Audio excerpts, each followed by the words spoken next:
Oke,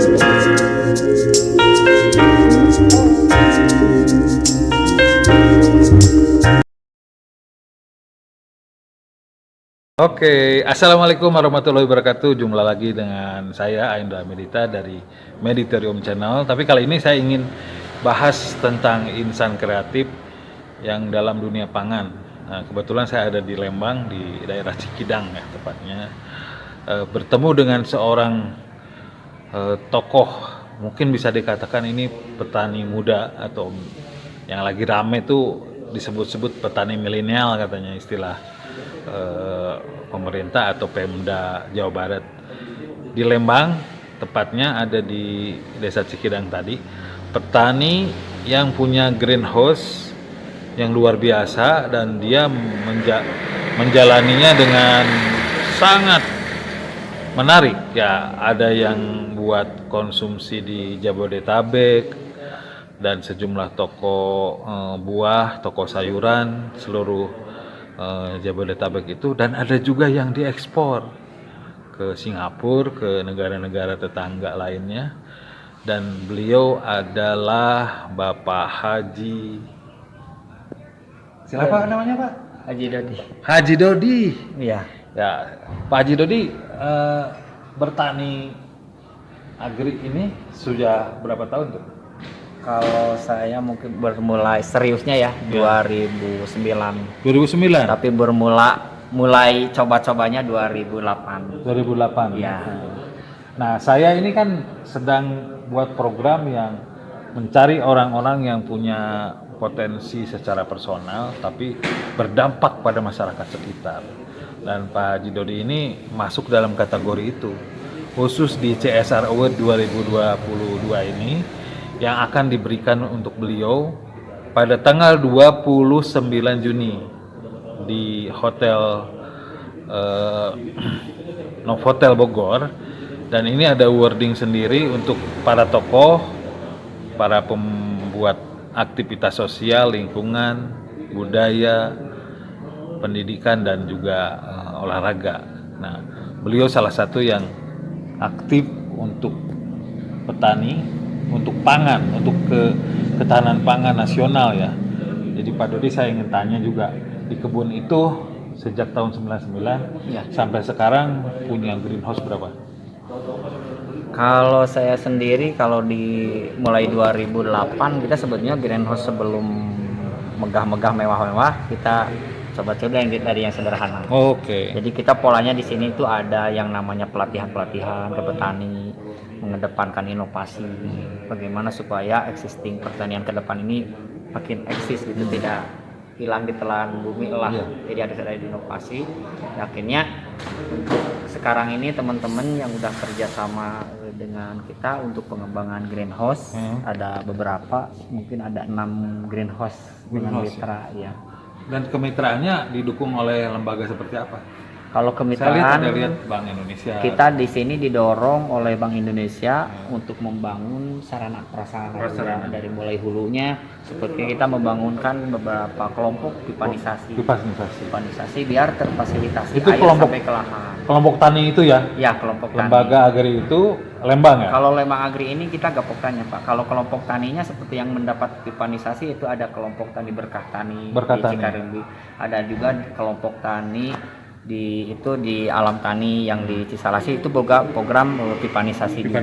Ada juga kelompok yang jauh dari sumber airnya, misalkan dari hutan harus ditarik kan, prosesnya panjang dan lama. Dari hulu ke hilir ya. Jadi kita bikinkan sumur bor. Kelompok tani Saluju kita bikinkan sumur bor. Ada di dalam koperasi. Ada di dalam koperasi. Jadi kelompok tani itu ada yang tergabung, ada dan tidak, itu pilihan.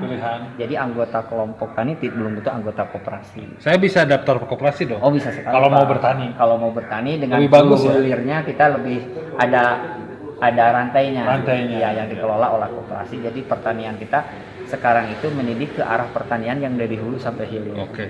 Apa aja yang ditanam selain tomat, brokoli? Kalau apa kita yang paling hot saat yang ini? paling hot saat ini untuk restoran kita pengembangan ke paprika. Ini Paprika. sayuran eksklusif, harganya juga lebih menguntungkan. petani lebih enak dong ya. Gitu. Ya, lebih ada kepastian, tapi syaratnya harus investasi greenhouse karena paprika Greenhouse, ini ya. itu tidak bisa ditanam di luar secara terbuka.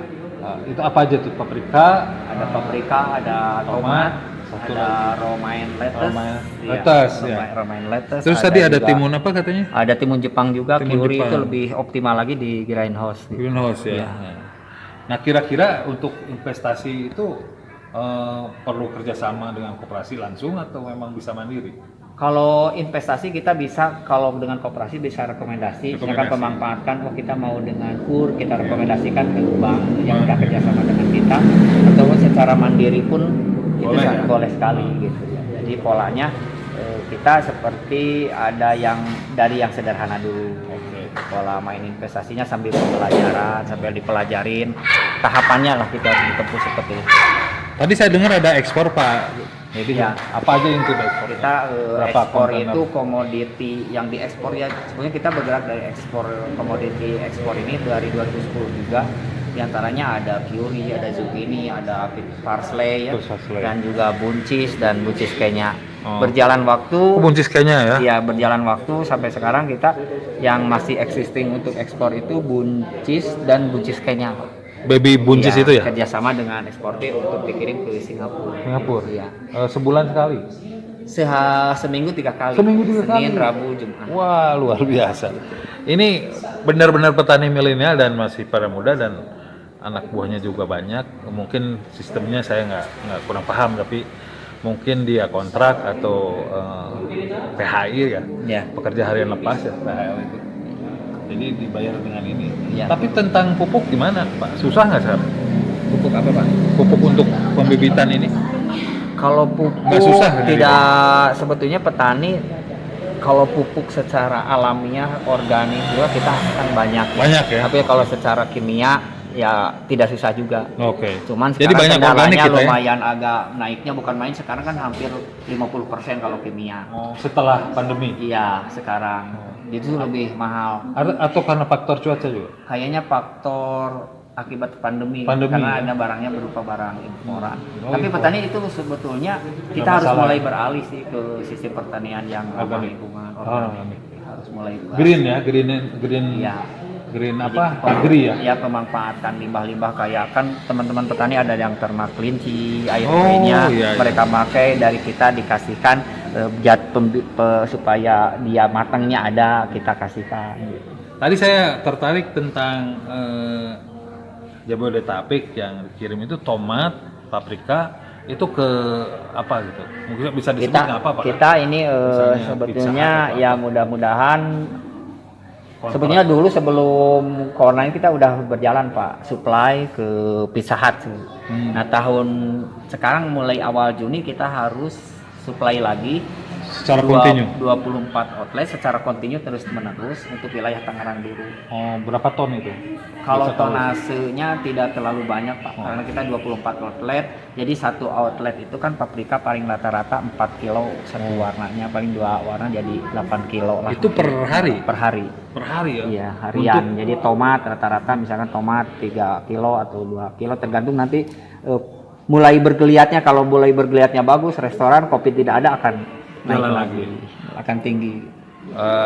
Itu tentang COVID ternyata pengaruh besar, tapi artinya sekarang mulai growing lagi, restoran maju, petani juga akan maju karena kebutuhannya sangat banyak, terutama untuk paprika dan tomat.